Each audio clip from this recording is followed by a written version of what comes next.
સમગ્ર સૌરાષ્ટ્રમાં swine flu વકરી રહ્યો છે। વાત કરીએ જામનગર જિલ્લાની તો અત્યાર સુધી સ્વાઇન ફ્લૂની બીમારીથી કેટલાક લોકોના મોત થયા છે, જેથી મામલાની ગંભીરતાને લઈને પ્રભારી સચિવે તાકીદની બેઠક યોજી હતી। તો આ બેઠકમાં જિલ્લા કલેક્ટર અને જિલ્લાના વિવિધ આરોગ્ય વિભાગના ઉચ્ચ અધિકારીઓ ઉપસ્થિત રહ્યા હતા।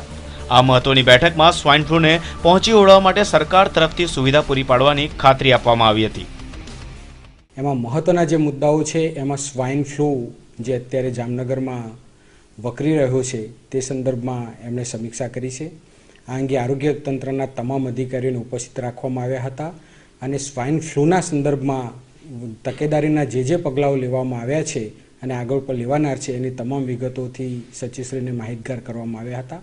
આ સંદર્ભમાં એમણે પણ કેટલીક મહત્વની સૂચનાઓ આપી છે, જેનો અમલ મેડિકલ તંત્ર દ્વારા અને આયુર્વેદ યુનિવર્સિટી દ્વારા પણ કરવામાં આવશે।